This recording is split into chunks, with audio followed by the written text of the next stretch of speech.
शिव शक्ति, एक eternal saga, season 2, part 4। Shiv अपने कमरे में बैठा आदिराज के साथ खेल रहा था। आदिराज उसके पैरों के आसपास अपने घुटनों के बल चल रहा था और खुश हो रहा था। उसे ऐसे खेलते देख शिव खुशी से फूला ना समाता था। आदिराज कभी उसके पैरों के पास आकर उसे एक खिलौना दिखाता और फिर जैसे ही शिव उसे लेने के लिए हाथ आगे करता, वो उसे दूर करके खिलखिला देता। शिव उसकी इस हरकत से हैरान भी होता और खुश भी। अभी वो आदिराज के साथ खेल ही रहा था कि उसका फोन बजा। उसने फोन कान से लगाया और दूसरी तरफ की बात सुनकर बस हामी भरी और फोन रख दिया। आदिराज खेलते हुए घुटनों के बल जाकर टेबल के पास रुक गया। उसने अपने नन्हे हाथों से टेबल को पकड़ा और उठकर खड़े होने की कोशिश करने लगा। 10 महीने के बच्चे के लिए ये एक सामान्य बात थी, लेकिन शिव के लिए अनोखी। जैसे ही उसने देखा कि आदिराज अपने पैरों पर खड़े होने की कोशिश कर रहा है, उसने अपने मोबाइल का कैमरा ऑन किया और उसकी वीडियो बनाने लगा। कम ऑन आदि, उठो बेटा, खड़े हो अपने पैरों पर, शिव ने कहा तो आदि ने उसकी ओर देखा और मुस्कुरा दिया। वो अब भी अपने हाथ मेज पर मजबूती से रखे था। उसने थोड़ा और जोर लगाया और फिर अपने घुटने सीधे कर लड़खड़ाते हुए खड़ा हो गया। उसे खड़े होते देख शिव की खुशी देखे बनती थी। वो लगातार आदि का हौसला बढ़ा रहा था। आदि ने उसकी ओर पलटकर देखा तो शिव उसके एकदम सामने जाकर अपने घुटनों पर बैठ गया। आदि ने धीरे धीरे टेबल छोड़ी और वैसे ही लड़खड़ाते हुए शिव की ओर अपनी बाहें फैलाकर बढ़ा तो शिव की आंखें खुशी के आंसुओं से भर गई। उसने आदिराज का पहला कदम अपने फ़ोन में रिकॉर्ड किया और फिर अपने फ़ोन को एक और ऐसे रख दिया जिससे रिकॉर्डिंग चलती रहे और फिर आदि की ओर हाथ फैला दिए। आदि ने अपने पापा को ऐसे प्यार लुटाते हुए देखा तो लड़खड़ाते हुए एक एक कदम उसकी बढ़ चला और जब संभला नहीं तो आगे की तरफ झुकाई था कि शिव ने उसे अपने हाथों में थामा और उसे अपनी गोद में उठा लिया। मेरा प्यारा बेटा, मैं तुमसे बहुत प्यार करता हूँ बेटा, बहुत। मैं जानता हूं कि जो मैं नहीं कर पाया वो तुम करोगे। इतना कहे शिव ने आदि को अपने सामने किया और उसकी ओर देखा तो आदि ने अपनी छोटी छोटी उंगलियों को उसकी ठोड़ी पर छुआई और हंस दिया।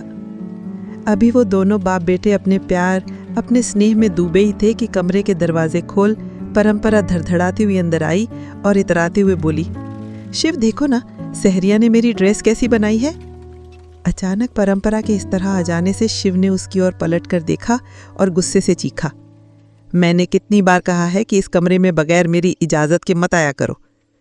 परंपरा को ध्यान ही नहीं रहा था कि वो शिव और शिवानी के कमरे में आ गई है। जैसे ही शिव उस पर चीखा वो डर के मारे कांप गई और अपनी जगह पर रुक गई। आदि ने शिव की आवाज़ सुनी तो मुंह बिसूर कर उसकी ओर देखा और फिर रो दिया। शिव ने देखा कि आदि रोने लगा है तो उसे अपने सीने से लगाया और उसकी पीठ पर थपकी दे उसे चुप कराने लगा। परंपरा अब भी अपनी जगह जड़ खड़ी हुई थी। 1.5 साल से ऊपर हो गया था उसे इस घर में रहते, लेकिन उसने आज तक हिम्मत नहीं की थी इस कमरे में आने की, क्योंकि शिव की ओर से सभी को सख्त मनाही थी। लेकिन ना जाने कैसे, किस बेख्याली में वो यहाँ चली आई। उसने शिव को पुकारा तो उसने परंपरा की ओर घूर कर देखा और फिर आगे बढ़कर उसकी बाह पकड़कर उसे लगभग घसीटते हुए कमरे से बाहर ले गया। शिव बाहर निकला तो आदि की नैनी उसे बाहर ही मिली। शिव ने आदि को उसे पकड़ाया और फिर परंपरा को लेकर नीचे जाने के लिए बढ़ गया। वो परंपरा को नीचे उसके कमरे में लेकर आया और उसे लगभग धकेलते हुए बोला, मत भूलना परंपरा कि मैं तुमसे शादी कर रहा हूँ तो बस इसलिए क्योंकि, लेकिन इसका मतलब ये नहीं हो जाता कि मैं वाकई में तुम्हें अपनी पत्नी मान लूंगा। शिवानी की जगह ना तो कोई ले पाया था और ना ही कोई ले पाएगा, समझी। परंपरा के अहम को शिव की बातें सुनकर ठेस पहुंची। उसने आंसू भरी आंखों से उसकी ओर देखा और बोली, क्या यही नियम शक्ति पर भी लागू था। शिव ने शक्ति का नाम सुना तो गुस्से से जलती आंखों से परंपरा को घूरा और फिर उसकी ओर एक कदम बढ़कर दांत पीसते हुए बोला, वो चैप्टर मेरी लाइफ से खत्म हो चुका है। हर बार उसका नाम लेने की ज़रूरत नहीं है और ये आखिरी वार्निंग है परंपरा। अगर इसके बाद एक भी गलती हुई तो समझना कि तुम्हारा और मेरा रिश्ता खत्म। शिव ने उसे उंगली दिखाते हुए कहा और कमरे से बाहर निकलने ही बढ़ा था कि परंपरा ने बात सुनकर रुक गया। उसने परंपरा की ओर पलट कर देखा तो परंपरा उससे 2 कदम की दूरी पर आकर रुकी और बोली, और इस रिश्ते को खत्म करने का अंजाम जानते हो ना। परंपरा ने कहा तो शिव उसे कुछ देर तक घूरता रहा, फिर वहां से बाहर निकल गया। उसके जाने के बाद परंपरा ने अपने आंसू पोंछे और आगे बढ़कर गुस्से से दरवाजे बंद कर दिए। शिव मेंशन से बाहर आया और अपनी गाड़ी लेकर निकल गया। उसे कहाँ जाना था उसे भी नहीं पता था, लेकिन इस समय बस वो यहाँ से चला जाना चाहता था, कहीं दूर, जहाँ उसे आवाज़ें आना बंद हो जाएं। वो ऐसी जगह जाना चाहता था जहाँ उसे ना शिवानी की यादें आएं और ना ही आगे क्या होगा। जानने के लिए चैनल को सब्सक्राइब करें। सभी अपडेट्स के लिए बेल आइकन को प्रेस करें। वीडियो को लाइक और शेयर करें।